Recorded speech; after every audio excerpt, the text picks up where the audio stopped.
Hi, and welcome to the Autumn Poppy Designs podcast. My name is Paula, and I am coming to you from Cambridge, Ontario, in Canada.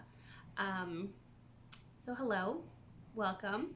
It's been a minute, as it always is with me in these podcasts. I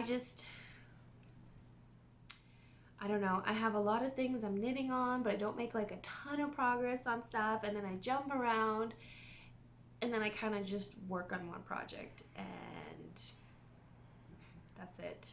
So I don't have a ton of stuff to show you, and I don't have a ton of detail to go into, but I managed to put together some things to share with you today, including lots of books, which have completely taken over my life. And I asked on Instagram, and you guys said you were interested, so here we go.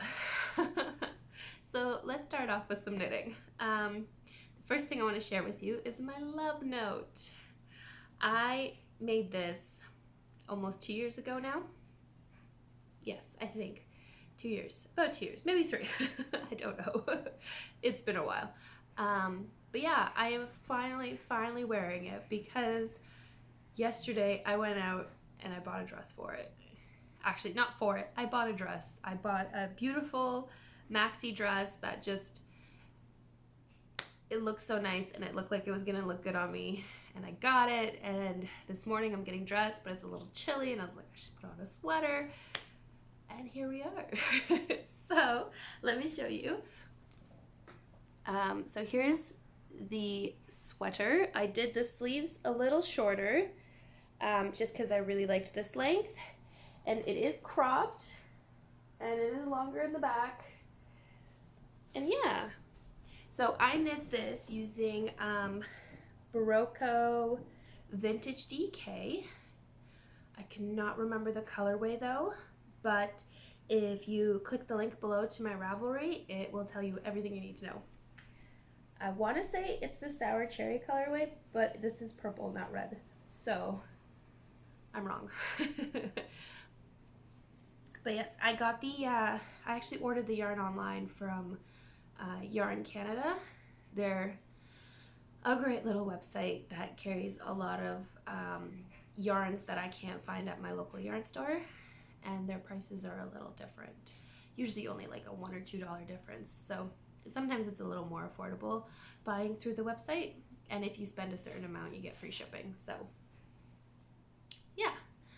I want to apologize in advance. I'm getting really winded, but that's because we all have a cold at home right now.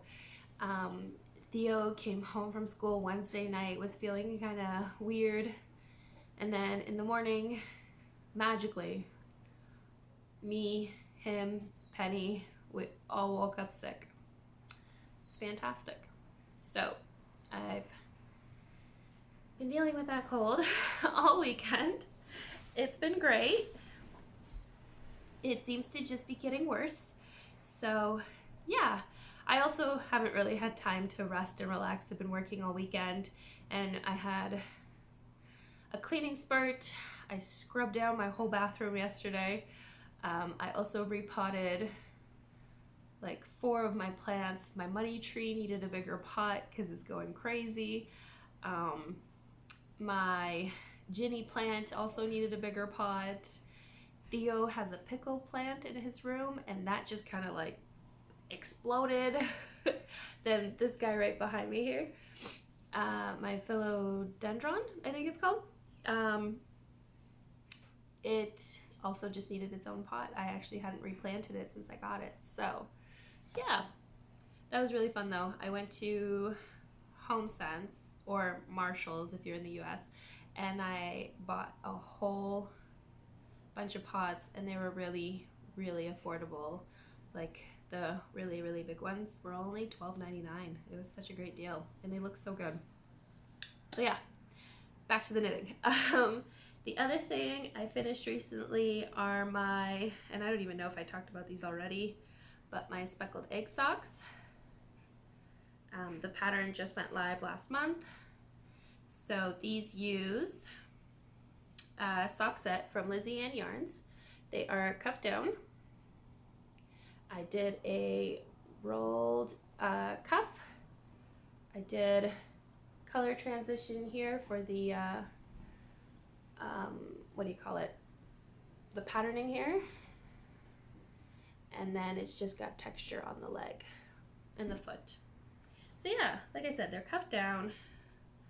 Just used a sock set in a slightly different way. And yeah, not much to say. I always knit my socks on a US 1. This technically isn't color work, it's just a color transition, so you don't need to go up or down, go up a needle size.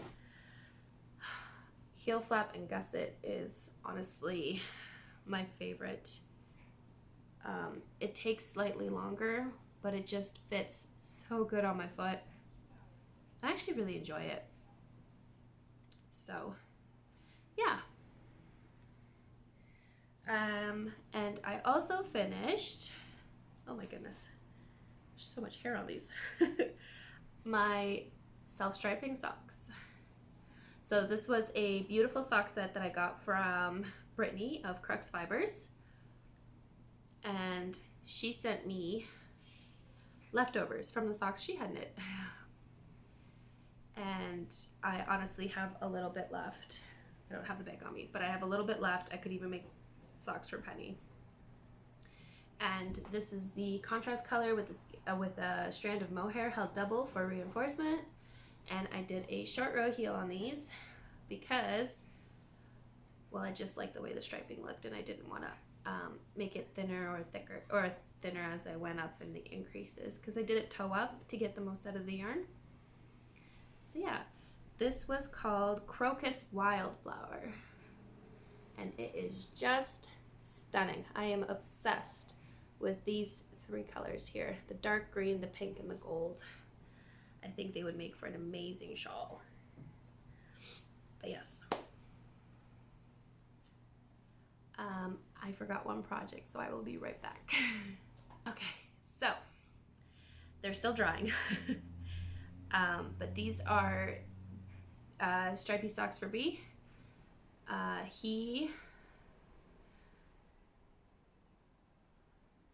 Sorry, my dryer's going. Okay, so he has a 64 stitch foot, but it's like the thing folds here, and I still have this much wiggle room. I don't have big enough sock blockers for him. I probably should get some, but yeah. So this is a colorway from Area 51 Fibers. It is called Speckled or Spooked, or Spooked or Speckled, something like that. It's one of her Halloween colorways from last year, and I had the blue in my stash. He requested the blue so they don't look like Halloween socks. But yeah, so I just did 20 row cuff in 1x1 rib. I knit until I got a length he liked, and then heel flap gusset, the foot, and the toe. And yeah, I use a US 1. Like I said, it's 64 stitches, and they are still drying. I actually finished them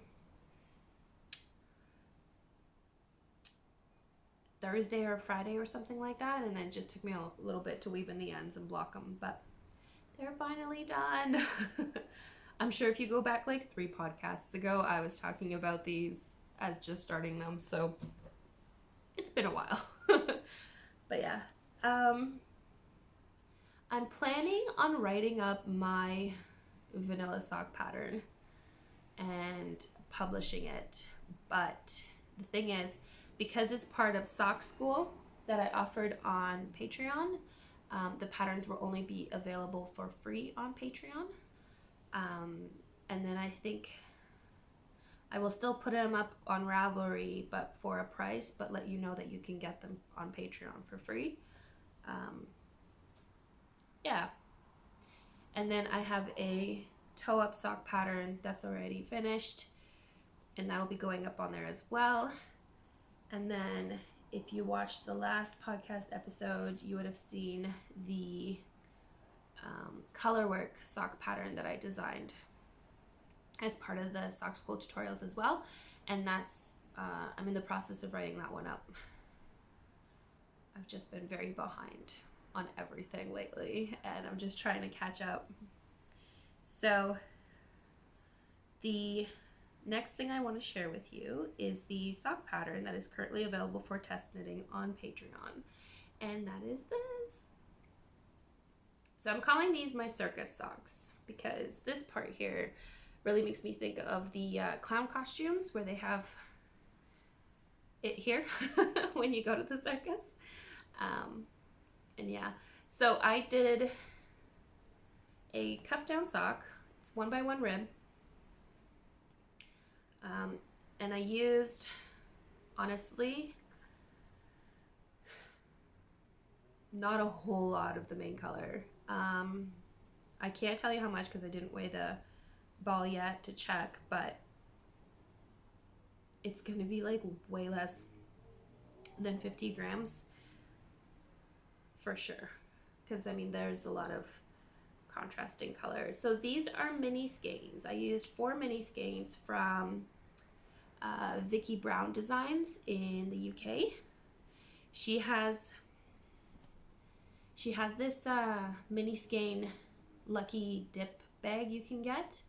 It's like 10 pounds and you get 5 or 6 10-gram mini skeins. So it works out to be like $11-12 Canadian, which is really good. And yeah, so I ordered that from her a while ago, and I did it actually a few times. So through all those different lucky dip bags, I ended up putting together these colors. I adore this color. This is like just perfect. It's beautiful. But yeah. So yeah, that's it. The main color is called Fog, and it's from Camp Fiber Yarns, but I don't know if she still offers it. I got it a long time ago, and by a long time ago, I mean maybe 4 years ago now, because for my Silver Bells mittens. Yeah. So I used that skein for the Silver Bells mittens. I had a whole bunch left over, and I was like, great, this will go perfect with this sock design.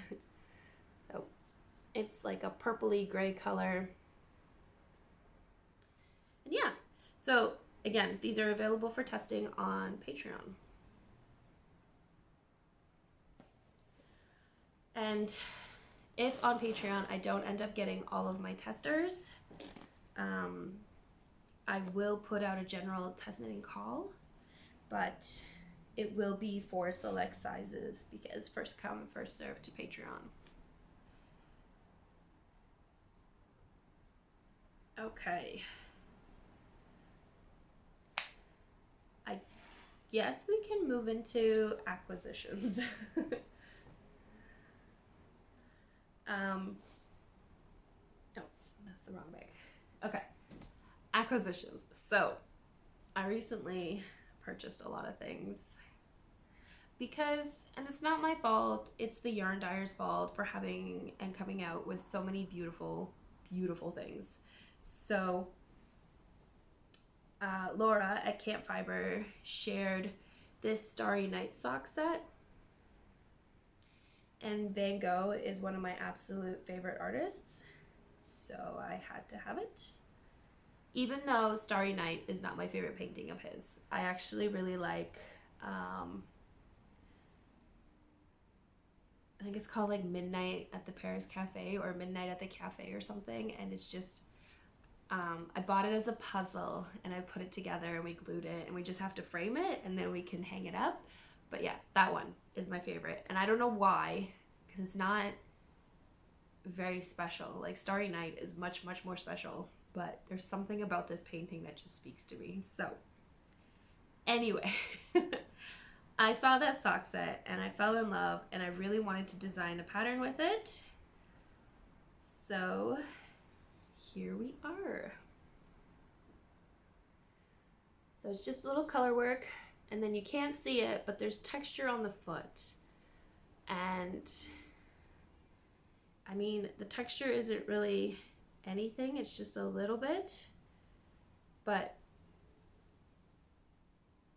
I don't know, it was kind of going in my brain. It was like the texture of the painting, because his paintings are so very textured, I guess. They're very vivid, and you can like see the brush strokes and feel how he painted it, and it's something I really wanted to add to the sock. I really doubt you'll be able to see it, but there's just little bumps everywhere. My favorite though is really just the color work. These little starbursts make me very happy. I think they're a lot of fun, and it'll look so good once it's blocked out. I did these as a little shorter sock because I have larger calves, so I didn't want the color work to stretch too much when I was going to wear it, because once it stretches out like a lot, it really distorts the pattern.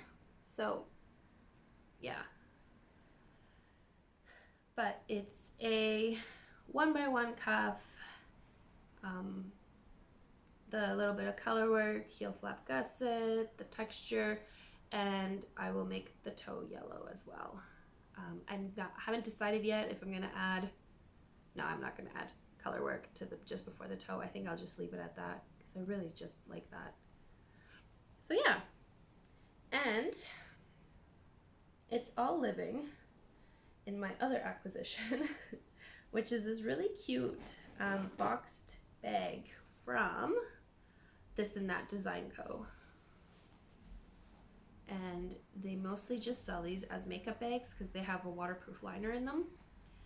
But I couldn't say no to this color pattern fabric, I guess. It's just so, so cute.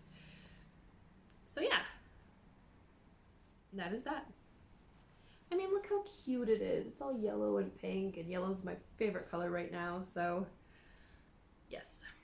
Okay, that's that. The only other thing I have to share with you that I am currently working on, and that's just because it has taken over my life and I have not worked on anything else, is my jig shawl. Yes, jigsaw shawl. My jig shawl. There we go. I am on section 10. And this is a pattern by, I'm sure you know, Stephen West. And I've had it in my queue since it came out. But I had to work up my stash to knit it because I wanted it to be all of the yarns that I own. I didn't want to have to buy anything for it because it's like an 8 skein project. It's huge, but each section only uses like 30 grams of a skein. Not even, like really not even. I mean, look at this one. This one used like 5 because you're holding 2 strands of yarn together to create a marl effect. And so, yeah, I started here and it looks so good. I could probably show you because I have them in here. This is the box that I house all my leftovers in. And they're all leftover skeins, mostly from socks. I have a couple of shawls in here, and yeah. Okay, so I can show you. Just give me 1 second. Oh, I have 2 of those, that's why. Okay, where is it? Where did it go?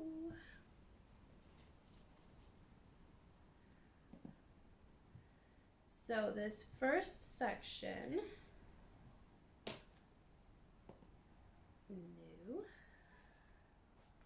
Oh my goodness, where did the ball go? Like there it is. Okay, so this first purple section, I used these 2.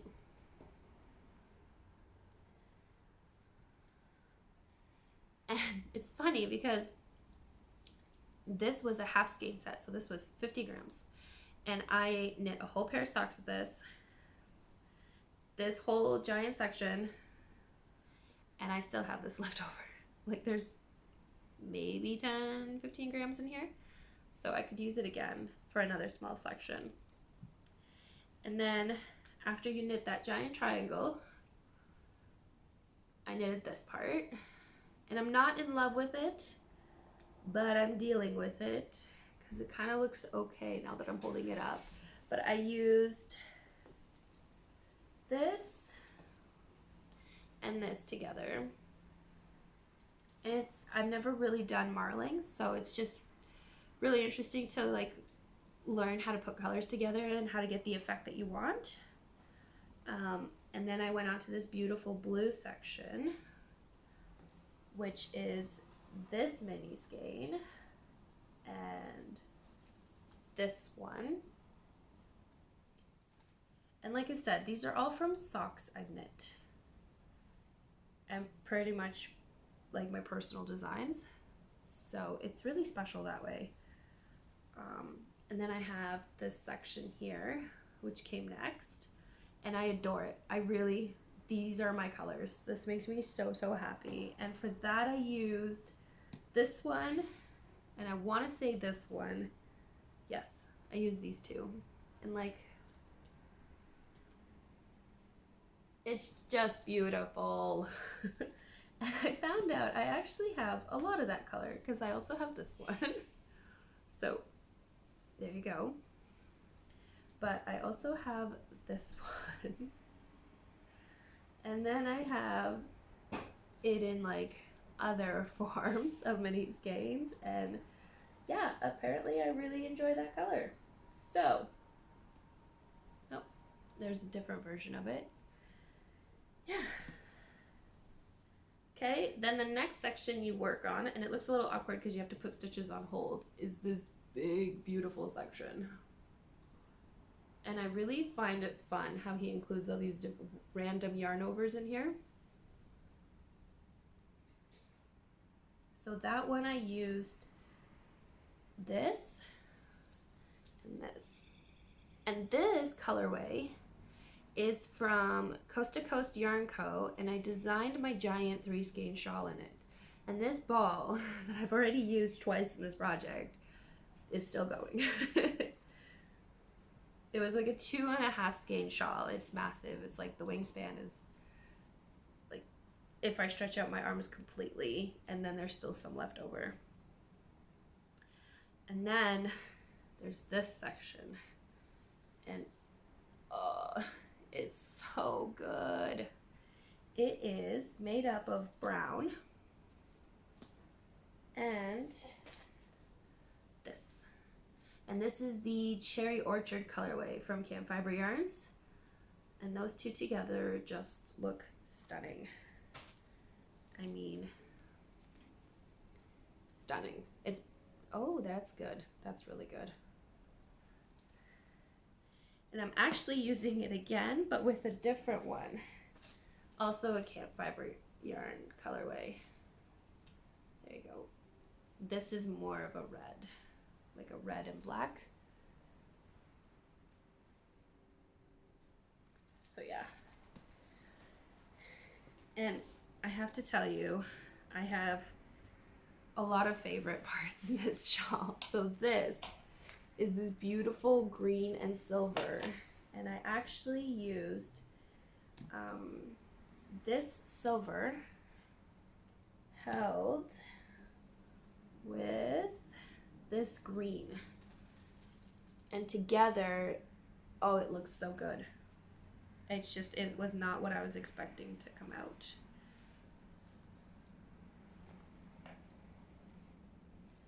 And then this section makes me so happy. I mean, the colors that I got are just so good, and this is even really good. And now I'm working on this part, and this part fills out this part here. So it's gonna be a massive shawl, like a massive blanket shawl.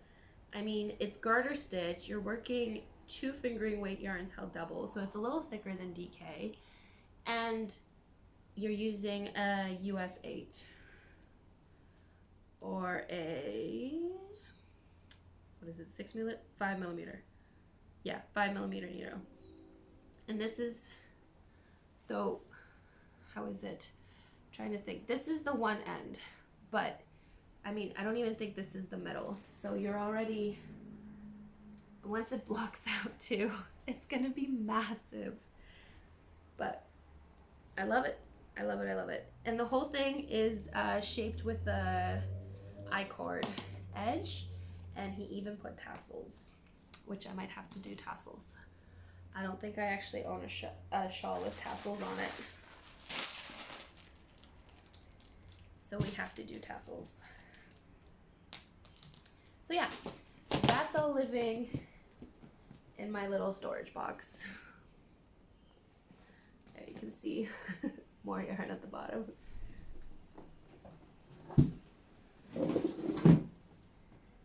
So yeah, like I said, that project has taken entirely over my life. The other thing that has taken over my life is self-striping yarn. I recently acquired this beautiful skein from Nicole C. Mendes in Germany. And it's called The Burrow. It is a Harry Potter colorway, but I honestly just went because of the colors. It is so, so lovely. And I can't wait to cast that one on. And now that I finished Bee Socks, and once I finish the Starry Night sock, I will be casting it on.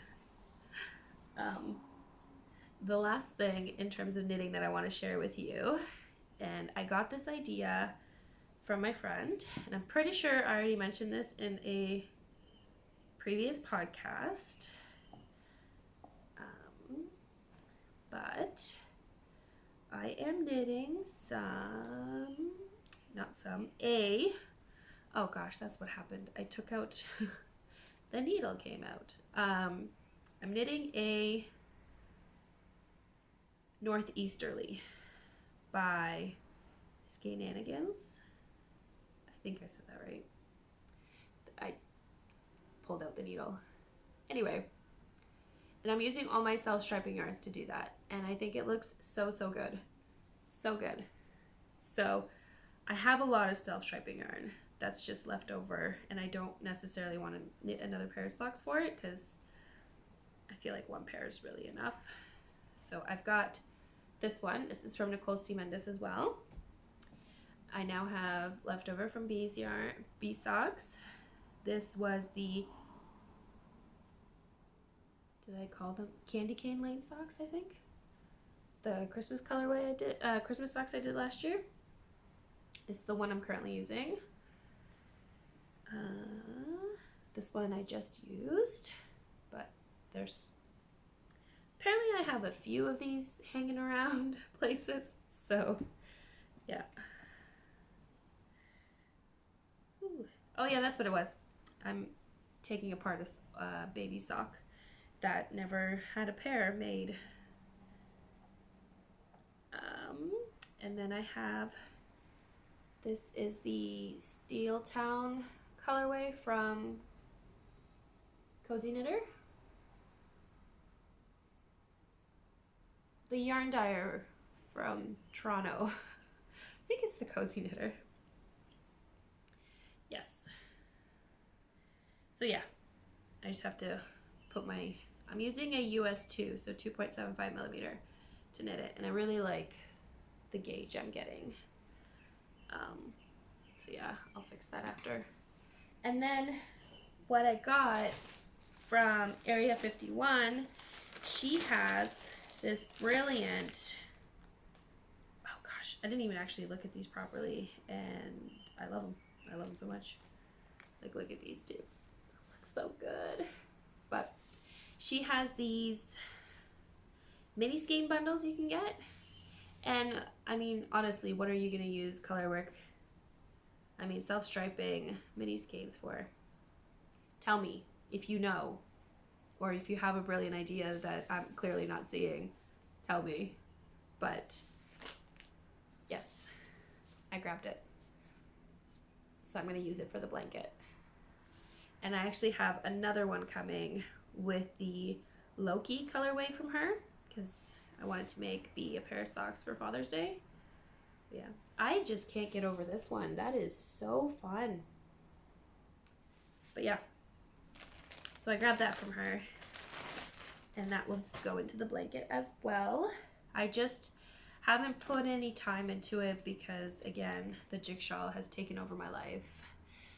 And each section is up fairly quickly. Like, I can knit it, like the bigger ones took maybe like a 40-minute episode of something.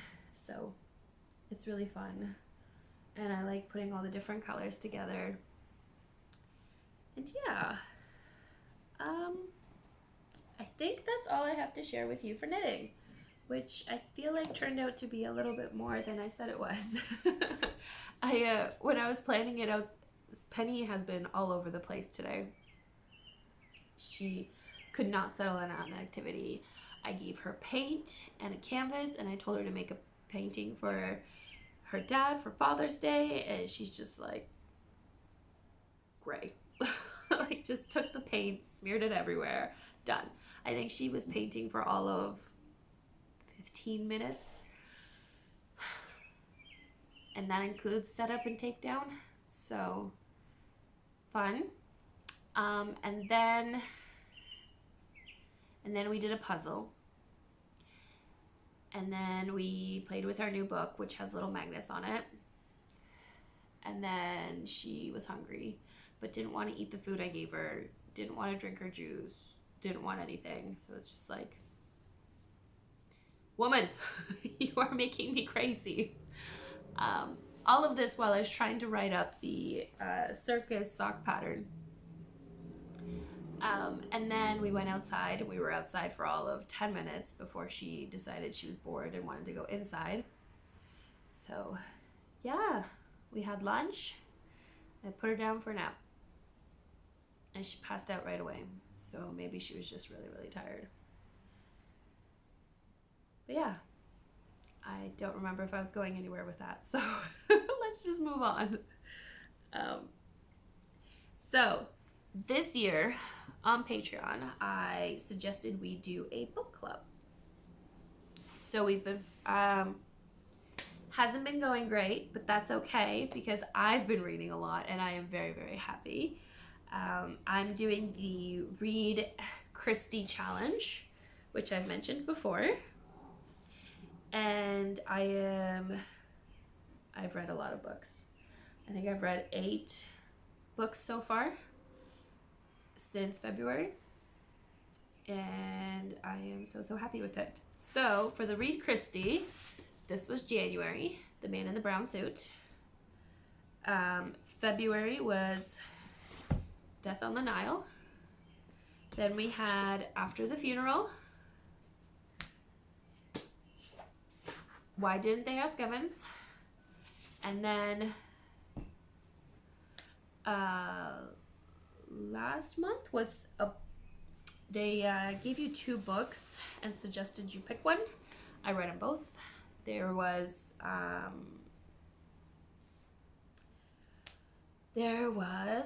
what was it?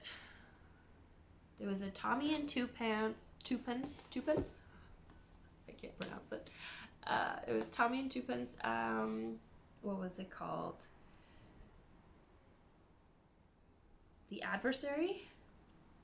I think that's right. I read it. I got it for free on my Kobo, which was really, really great because I could not get it at the bookstore. I could not find it at all. Like, they just did not have it. And then the other one was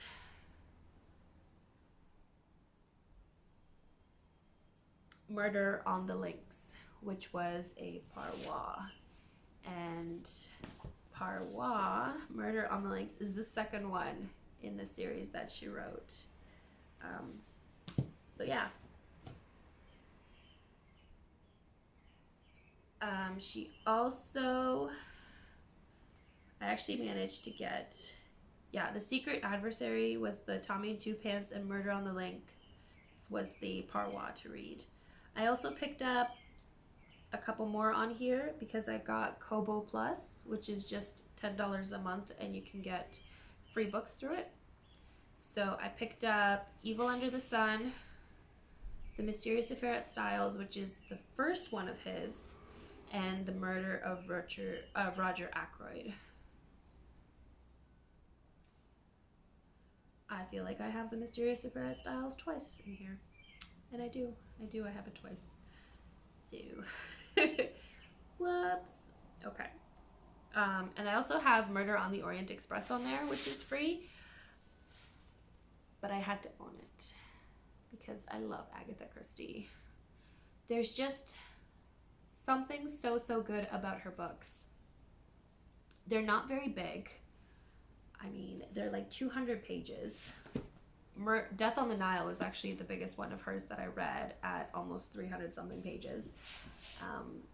But yeah, they're like 200 pages. They're a really good whodunit. Most of the time, I mean, all the time, I have no idea. And that's because of the way she writes. She leaves out details that the detective would see that she just doesn't share with you. And then it all comes together and it all makes sense. And it's just brilliant. They're very easy reads. They're quick. I think they're addicting. And they're very, very well thought out. So, and they're kind of like a really good palate cleanser. I don't know. I really enjoy them. The other one of hers that I read that was a suggested one was The Mystery of the Blue Train. I honestly just really like the whole travel aspect of it. Like you're going places in these books. Like The Mystery of the Blue Train takes place on a train going to Paris. The Murder on the Orient Express, they're in I actually don't remember where they're going, but the movie was really good. I admit I watched the movie before I read the book, but that's okay. I read Death on the Nile first, and then I watched the movie, and the book is so much better. So much better. But yeah. Then this month, which I'm currently reading, is Murder in Mesopotamia. And I love that. So, what was I going to say? This year's theme is travel. So all the books take place either in exotic settings, on trains, or on boats. And she has theme. The one month was it has to be set in Europe. And then another month it had to be, I can't remember. It has to involve travel or something. And they all, I don't know. You can go on the website and you can see all the books. And every month they're like, this is the book we're reading this month, and they do a book club over on their Instagram, so you can chat about the books. But they also have other recommendations. So if the book they recommend for that month you don't want to read, there's like 3 or 4 other ones that you can read. And for this month, I wanted to pick up the other recommended books, but my bookstore doesn't have them. So I would have to order them. And I've spent so much money on books recently that I just can't. I have so much to read first, and then I can start buying more books. But the other book that I recently finished, and that I absolutely adored, and it was just so good and so different, was The Magpie Murders by Anthony Horowitz. It was really good. So, it's a book within a book. This editor, Susan Ryland, is reading a book, and you get to read it with her. And let me just read the description to you. It'll be so much easier. So, editor Susan Ryland has worked with best-selling crime writer Alan Conway for years, so she has no reason to think his latest novel will be much different from his others. Readers love his detective, Atticus Pund, a celebrated solver of crimes in the sleepy English villages of the 1950s. But Conway's latest tale of murder at Pye Hall is not quite what it seems. Yes, there are dead bodies and a host of intriguing suspects, but hidden in the pages of the manuscript lies another story. a tale written between the very words on the page, telling of real-life jealousy, greed, ruthless ambition, and murder. Masterful, clever, and relentlessly suspenseful, Magpie Murders is a doubly devilish take on vintage English crime fiction in which the readers become the detective. And that's very much what it was. So you're reading the Atticus Pun story, which reads exactly like an Agatha Christie. Like, exactly. And then Susan doesn't have the last few chapters of the story, so she goes on a hunt to try and find them. And she finds out that there's just so much more going on behind the scenes, and I don't want to give this away because it doesn't say it in the back, so I can't give it away. But yeah, there's just like this whole other mystery to solve besides the mystery that you read. So like the Atticus Pun is one mystery, but then she has to solve this whole other thing. Anyway, you get to go with her and you get to solve it while she's solving it. Like, you're very much reading it as if you're the first person and you're the one that's solving it. And it's so good. It's so good. It's so much fun. And the ending was not what I expected at all. It completely took a crazy turn. It was so much fun. Anyway, there's another one. there's the second book, also with Susan, also with another mystery, also dealing with this Alan Conway character, and it's called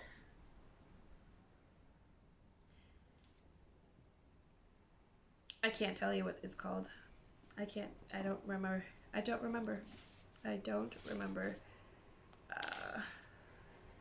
Nope. No, it's not coming to me. I left it downstairs too. I don't know. Anyway,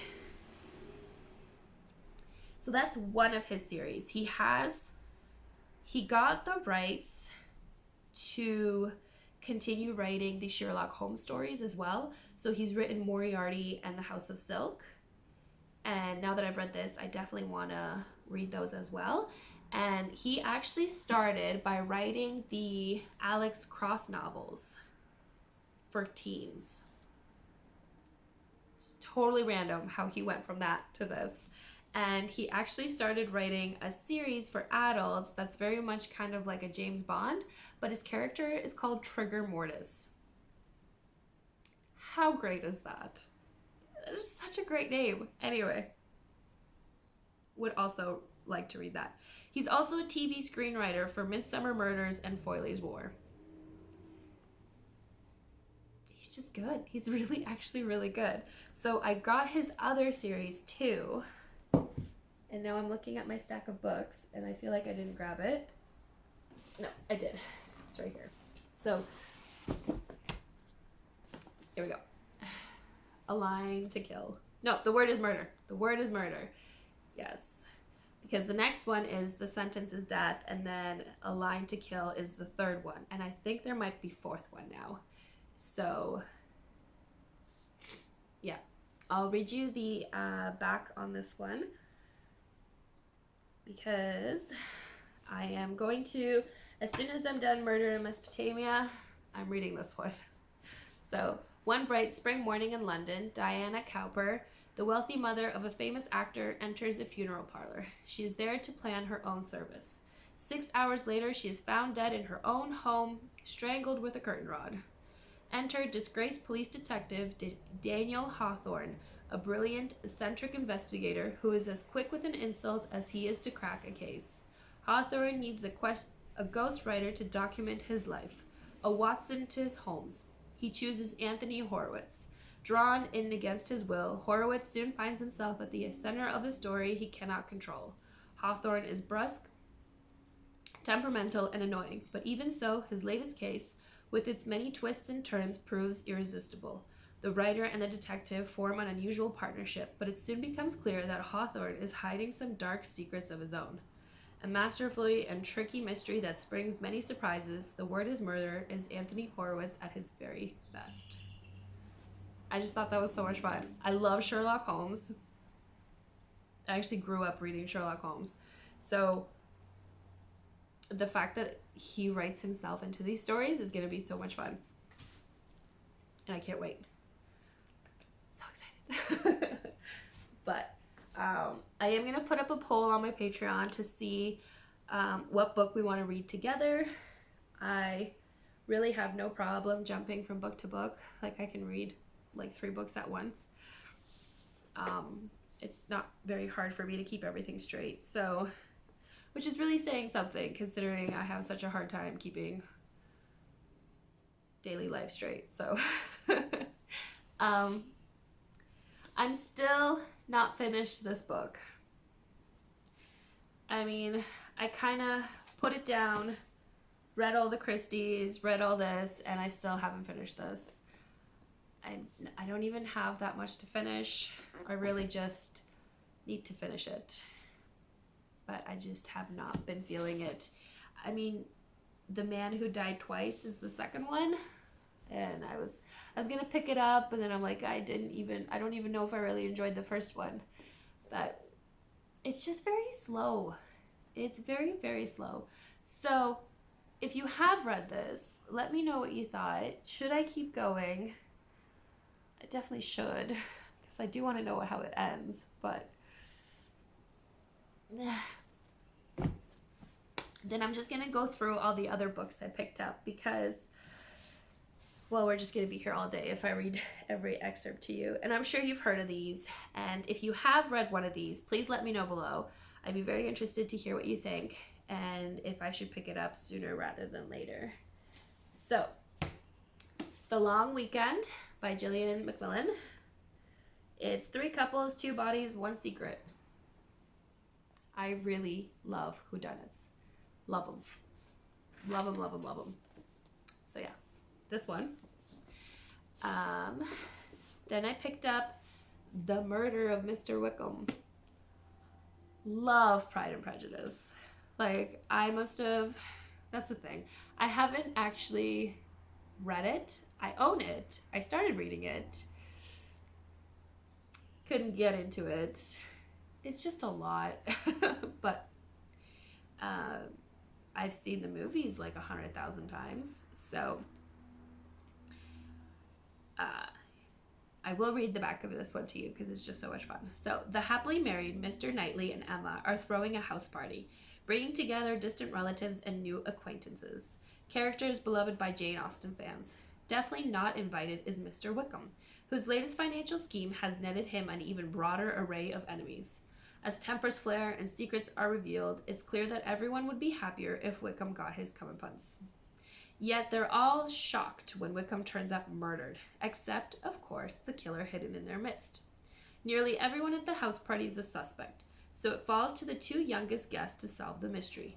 Juliet Tilney, the smart and resourceful daughter of Catherine and Henry, who's eager for adventure beyond Northanger Abbey, and Jonathan Darcy, the Darcy's eldest son, whose adherence to propriety makes his father seem almost relaxed. In a tantalizing fusion of Jane Austen and Agatha Christie, the unlikely pair must put aside their own poor first impressions and uncover the guilty party before an innocent person is sentenced to hang. So yeah, I think it sounds so good. And we all hate Mr. Wickham, so it's gonna be good. The other book, and I picked this up a while ago. I actually got it from my husband. He did not read it. Has not read it. Is currently reading Dune. I don't know why. I feel like he's punishing himself in reading that one. But it's a translation from a Polish author who won the Nobel Prize in Literature. That's her right there. And it's set in a remote Polish village, and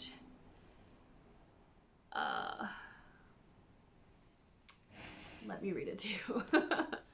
So, in a remote Polish village, Janina devotes the dark winter days to studying astrology, translating the poetry of William Blake, and taking care of the summer homes of wealthy Warsaw residents. Her reputation as a crank and a recluse is only amplified by her not-so-secret preference for the company of animals over humans. Then a neighbor, Bigfoot, turns up dead. Soon, other bodies are discovered, in increasingly strange circumstances. As suspicions mount, Yanina inserts herself into the investigation, certain that she knows who done it, if only anyone would pay her mind. Sounds awesome. Awesome. So yes. Sorry, I was reading. So yes, I think it sounds great. I'm gonna read it. He doesn't have to. I think it's gonna be really good. Okay. Another book I picked up recently is Beheld. It is set in Plymouth, 10 years after the Mayflower Pilgrims. It's about a woman. It's almost like a different telling of the Plymouth Landing. It's like there's a murder, there's new colonists, it's an intimate portrait of love, motherhood, and friendship, that asks whose stories get told over time, who gets believed, and subsequently who gets punished. So I honestly looked at it because of the cover. I'm horrible for that. So yes, I don't know, it just sounded very different. So I picked that up. I also grabbed Circe, which will be, I've wanted to read this for a while. I saw it all over Instagram. I saw it all over the internet. I saw people going crazy for it. So I was like, oh, I'll have to read it.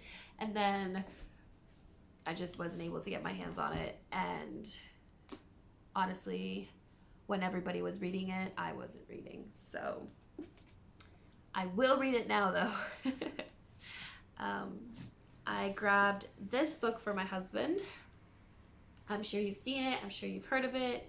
It makes me think of And Then There Were None by Agatha Christie. So I really wanted to get it. I got it for my husband. And again, he's not reading it, so I will be reading it. And then yesterday we went to, like I said, we went to Home Sense, and I found Where the Crawdads Sing There. And again, I've been wanting to read this for a while, and it was on sale, so I grabbed it. There was a series that is very new to me. I don't know if you've seen it, if you've heard of it, or what. Max Sack? I don't know. It's called The Witch Hunter. So this is the first one. And then The Ice Coven is the second one. He's a Finnish, like from Finland, whodunit author. So I'll read you this one. A best-selling author's wife has been found dead in a gorgeous black evening gown, sitting at the head of an empty dining table. Her most chilling feature, her face is frozen in a ghastly smile. I hope you can't hear that, it's the train. At first, it seems as though a deranged psychopath is reenacting the gruesome murders from the Witch Hunt trilogy, bestsellers written by the victim's husband. But investigator Jessica Niemi soon realizes she's not looking for a single killer, but rather for dozens of them.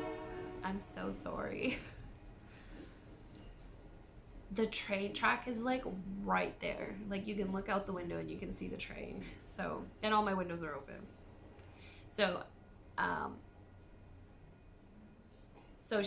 Jessica soon realizes she's not looking for a single killer, but rather for dozens of believers in a sinister form of witchcraft who know her every move and are always one step ahead.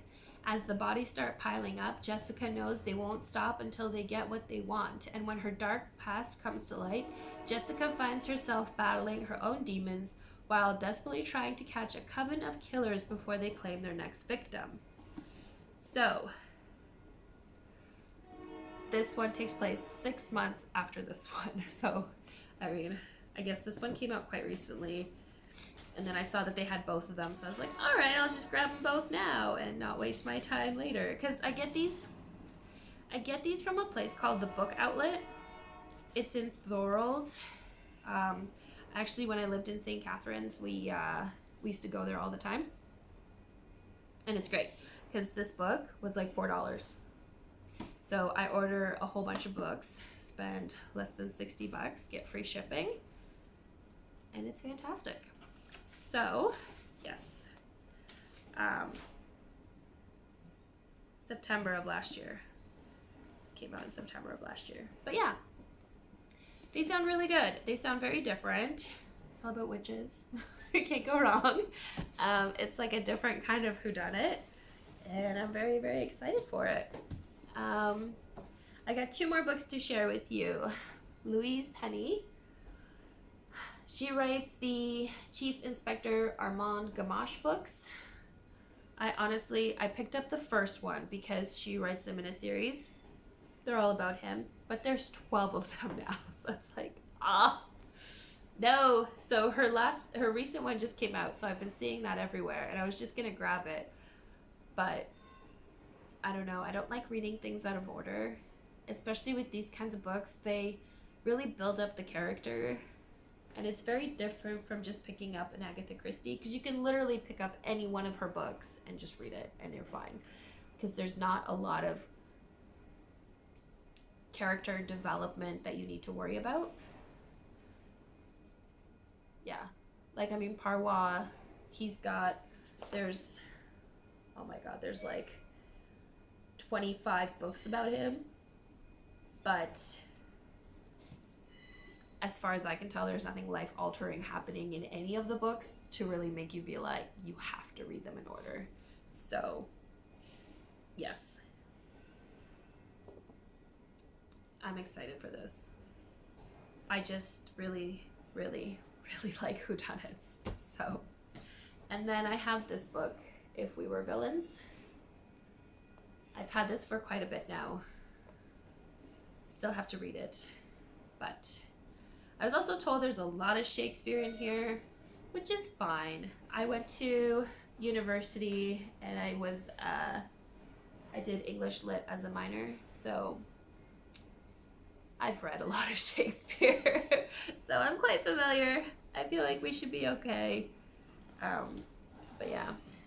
And then the last book I want to share with you, which is just the cutest thing, is this little book of cottagecore. So it includes baking bread, sewing curtains, gardening in containers, making soap, hand pouring candles. There's also embroidery in here, cross stitch and sewing, quilting and embroidering. There's US metric conversion charts. There's tea time. There's recipes. Talks about fermentation. I don't know. I thought it was really cute. Feel like maybe it'll teach me some very, very basic things, or, you know, answer questions like, how do I make my own candles? But yeah, also it was just adorable and I had to have it. Yeah. I also got a few more books on my Kobo, but I won't go into those. Like I said, they offer you free books every month, so I just kind of look through the list and add things to my library that sound interesting. All right, I'm getting very stuffed up. I really apologize for my voice. And I hope I was still clear enough for you to hear. I hope you enjoyed that. It was kind of fast, but I am gonna put up a poll on my Patreon and see what we want to read along together.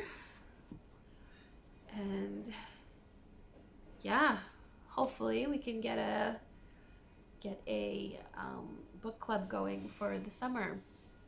I also want to mention on my Patreon that I have a knit along going. It's a whole year, and every month I've been doing a different theme with various prizes.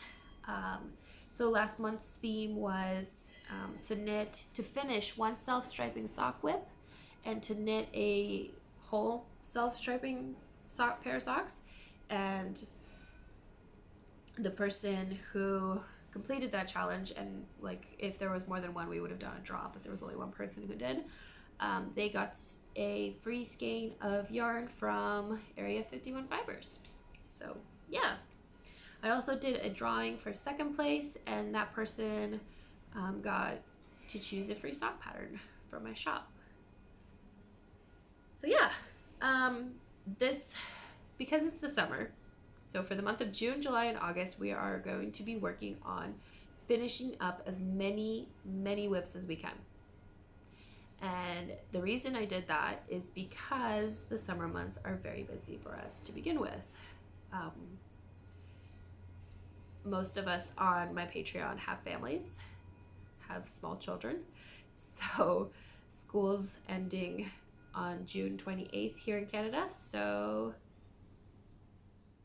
yeah, it's gonna be busy. So I thought it might be just nice and easy and the least bit stressful to just work on the things we already have instead of worrying about casting on new projects and starting new things. So whosoever finishes the most whips gets first place, and then we'll have a second and third place drawing, and I will be looking for sponsors for this little cowl, just to get some really good prizes going. But yeah, so if you'd like to join, feel free to head over to my Patreon. You can sign up for the cowl at any tier, and we're chatting over on Discord. And yeah, that's I think that's it. There's really not much to it. Like I said, there's also the test knitting call on Patreon. There's the cowl. There's going to be the book club. I also, when I release new patterns, Patreon members get exclusive discounts. I offer, so my sock patterns, when they're in Ravelry, they're $7. If you're a Patreon member, you can get it for $3. And if you join at the second level tier, you get 50% off one pattern a month. If you join at the third tier, you get one free pattern a month. So yeah. I think that's it. I'm sorry, I'm so stuffed up. I really don't feel great. I think I'm just gonna sit and knit and read for a bit and just take a break. I have to write up a couple of sock patterns, but I might just spread those out during the week and just take it easy. Yeah. I'm so glad Penny's napping. She has been so crazy all day. And my husband's picking up my son, and I have to go get blood work done this afternoon. So he's taking care of dinner, so I don't have to, which is really, really exciting for me, because I can't think today. My brain's not working. So I hope that podcast was okay. I hope you enjoyed it, and I will see you again next time. Bye.